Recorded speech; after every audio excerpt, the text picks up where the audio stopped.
Hello, c'est Estelka, bienvenue sur ma chaîne. Aujourd'hui, j'ai décidé de vous parler de rupture amoureuse, rupture sentimentale, comment s'en sortir après une rupture, comment surmonter une rupture amoureuse. Si vous me découvrez, jetez un coup d'œil à mon site internet www.estel-k.com, mon tout nouveau site internet. Si vous êtes célibataire et que cela vous pèse, eh bien vous êtes ici au bon endroit.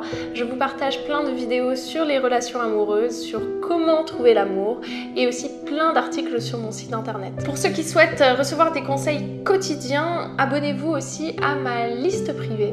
En tout cas, tous les liens sont en dessous de cette vidéo dans la description. Alors, il y a 3 points que je souhaiterais vous partager aujourd'hui. Le tout premier point, et c'est pour moi le point essentiel, c'est pour ça que c'est le premier, c'est quelque chose que peu de gens font finalement, c'est de faire face à leurs émotions négatives.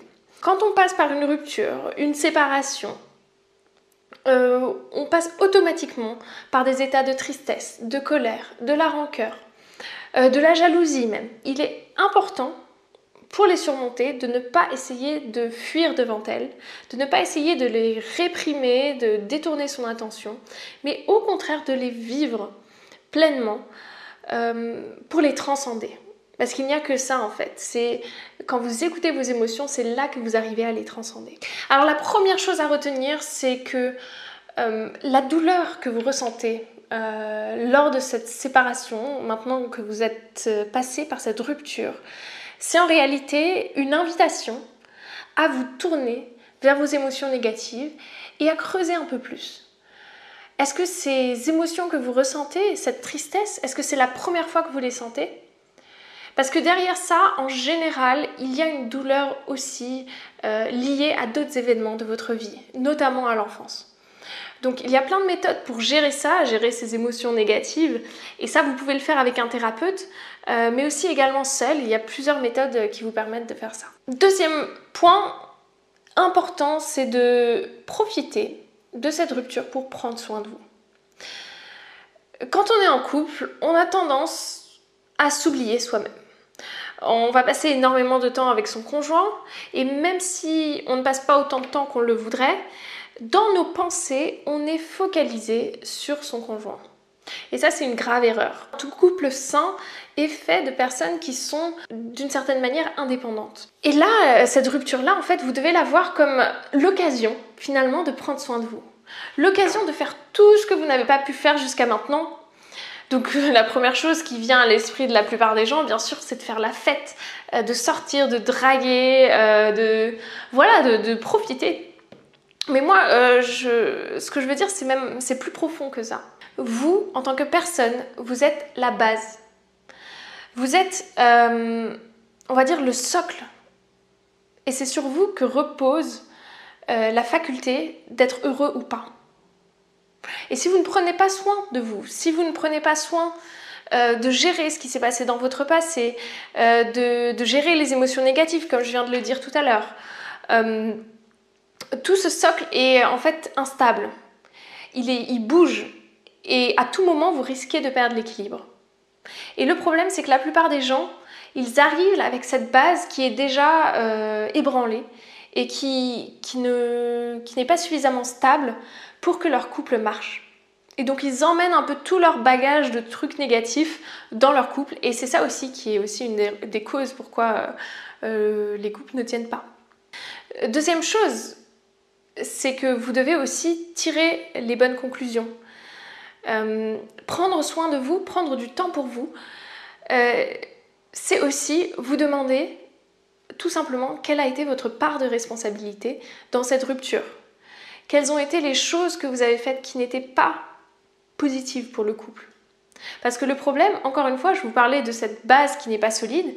Si vous emmenez dans vos bagages toutes ces souffrances que vous avez vécues, que vous n'avez pas évacuées au fur et à mesure, toutes ces émotions négatives que vous n'avez pas transcendées, eh bien vous allez reproduire les mêmes erreurs. Et si vous n'êtes pas capable de voir vos erreurs, eh bien j'ai une mauvaise nouvelle pour vous, malheureusement, vous ne serez jamais heureux, déjà à la base, mais aussi vous ne serez pas heureux en couple, parce que se remettre en question, c'est absolument essentiel.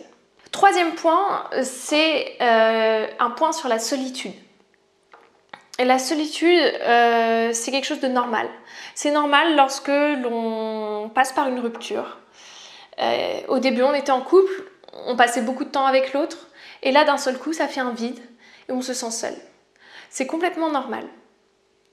Et ce sentiment-là vient du fait que, justement, on ne sait pas gérer ses émotions négatives, donc on ne sait pas gérer les émotions négatives liées à la solitude. Donc la tristesse, la déprime, le chagrin, et qu'on ne prend pas suffisamment de temps pour soi, justement pour se connaître et pour apprécier d'être de temps en temps seul. Donc évidemment, si après une rupture vous vous sentez très seul, c'est pas de votre faute. Parce que dans la société, on nous apprend justement à toujours courir partout, à être occupé, à le but ultime, avoir plein d'amis, être épanoui socialement, avoir une super famille, des super relations avec tout le monde, avec papa, maman. Voilà, il y a beaucoup d'hypocrisie, on va dire. Et ce qui est essentiel, c'est de revenir à la base et de revenir à vous. Et donc justement, grâce à ça, de commencer à apprécier aussi ces moments de solitude. Quand vous commencerez à apprécier les moments où vous êtes avec vous-même, la rupture vous semblera beaucoup moins difficile. Il y a une chose que j'aime beaucoup conseiller, c'est en fait, soyez votre meilleur ami. Quand vous êtes seul, profitez-en pour faire vraiment ce que vous voulez. Mais imaginez-vous, il n'y a personne qui peut vous dire ce que vous devez faire, il n'y a personne qui vous dit « Ah, j'aimerais plutôt faire ceci, cela ». Non, vous pouvez faire vraiment ce que vous avez envie de faire. Donc profitez-en de ce moment-là pour vous retrouver avec vous-même et pour vous lier d'amitié et tomber amoureux de vous-même en fait, en quelque sorte. Et la solitude, c'est quelque chose de normal et ça fait partie intégrante du processus dit de deuil. Moi, j'aime pas ce mot, le deuil, parce que c'est très négatif et c'est très lourd.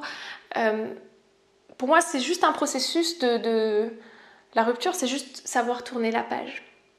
Et en théorie, bien sûr en pratique c'est plus difficile, en théorie ça ne devrait pas être plus difficile que juste de tourner une page. Et pourquoi on n'arrive pas à tourner cette page? Eh bien, c'est ce que je vous dis tout au long de cette vidéo. Parce que vous êtes focalisé et vous ne savez pas gérer vos émotions négatives. Et parce que vous êtes déconnecté de vous-même, de qui vous êtes. Donc voilà, prenez un temps pour réfléchir à ces 3 points-là. Si vous avez besoin de plus de détails, laissez-moi en commentaire ce que vous en pensez. Dites-moi quels sont vos challenges, qu'est-ce qui est le plus difficile pour vous dans la rupture, dans le processus de la rupture, et je me ferai un plaisir d'y répondre. En tout cas, laissez-moi un gros like et puis je vous dis à très bientôt dans la vidéo suivante. Salut!